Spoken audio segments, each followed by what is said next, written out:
Hey everyone, this is Keegan from National Powersports. This 2020 KTM 450 SXF runs and rides great. It comes upgraded with a mica metals rear sprocket and KTM SMR seat. The KTM 450 SXF comes with a 450cc single-cylinder motor that produces 63 horsepower and features 11 inches front suspension travel and 12 inches at the rear, which is complemented by a disc-based braking system.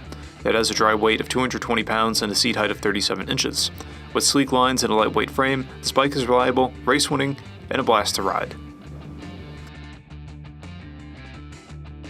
To see everything we know about this vehicle, including full mechanical and cosmetic condition reports, the service repair order, high-resolution photos, and more, please review the listing on our website. We have also purchased the CycleCheck's Vehicle History Report.